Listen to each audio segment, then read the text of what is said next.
Hey, Paula, great to be with you. And yes, indeed, I'm joined by Allan Bonner. He's a Toronto-based communications consultant. He's prepared hundreds of politicians at the municipal and federal level for these kinds of debates. This is a guy who knows a thing or two about public debating. So, Allan, what do these different party leaders have to do tomorrow night for it to be considered a win? Let's start with Jack Layton.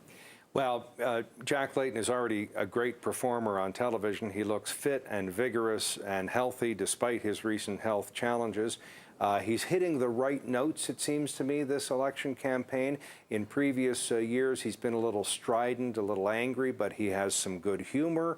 He is enthused and energetic, and yet he is occasionally distraught over the inequities that he sees in our society and is determined to fulfill them. And that's his role, and he's going to do really well with his base. Now, Michael Ignatieff has got his work cut out for him. Paula and Nick Nanos were just talking about the commanding lead Harper has, not only in the polls between the Liberal Party and the Conservative Party, but in terms of the leadership index. How could Michael Ignatieff, if he gets it right, make this debate, give him a bump in the polls come Wednesday, Thursday, and Friday? Absolutely, Michael Ignatieff's to win. He is known in England as the thinking woman's crumpet, and in some sort of weird English way, that's a compliment. He's known as a good television performer, a darling of the chattering class, but that has never, ever come through here in Canada. He doesn't look comfortable in his own skin. If he can show us something else, the other Michael Ignatieff, the more dynamic, witty, charming, smart, clever one, I think he can really grow this debate. And Stephen Harper, is it kind of Muhammad Ali versus Joe Fraser? He, you know, rope-a-dope, don't come out swinging, play it safe all the way through. He's in the catbird seat. Well, as Muhammad Ali used to say, you got to whoop the champion. So he's the champion. He's the prime minister. He's been prime minister for 5 years. We've got to know him.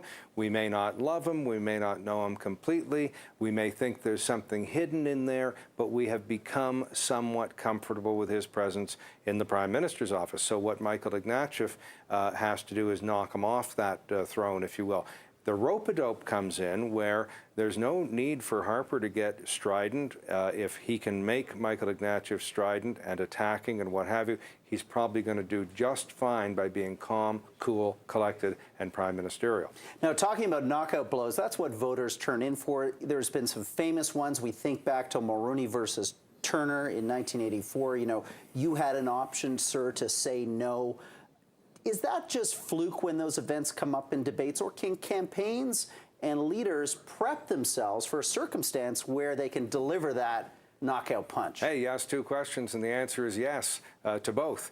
The one you're speaking of was a bit of a fluke, because when Turner came back with this what me worry gesture and said, I had no option. About these patronage appointments. Mulroney then killed him again. And it's counterpunching that does the best job in these debates. If you're going to kill him twice. However, the other most famous such knockout, Lloyd Bentsen, who said, you're no...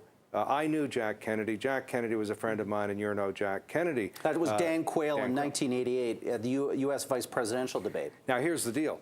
Lloyd Bentsen probably didn't know Jack Kennedy, and they certainly weren't friends, but it was a good line and good enough for politics.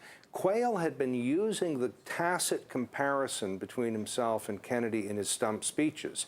Well, guess what? Your advance team and your researchers should know that, so Bentsen started trying out the line in his stump speeches and eventually saw that opening. So you do sometimes have some serendipity, but sometimes you do some research and set that knockout punch up.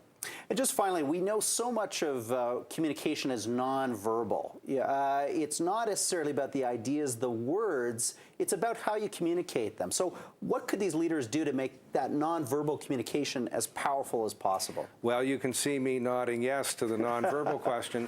50 to 75% of your impact is nonverbal. And look, we're standing, and I'm glad you did that, because they are going to be standing. This is a different kettle of fish without a chair or without a podium. They may have a super about here in the television screen. They need to gesture above it. They need to lean into their opponent. They need to look over to the moderator, Steve Paikin. They might gesture to an audience if there is one. So they have to really get comfortable in their space. You remember Dr. Dean in America looking so wooden, and he would turn his entire torso. you've got to look comfortable in your own skin on TV. Well, Allan, we're going to have to leave it there, but thanks for some terrific insights into what we could expect tomorrow. Pleasure.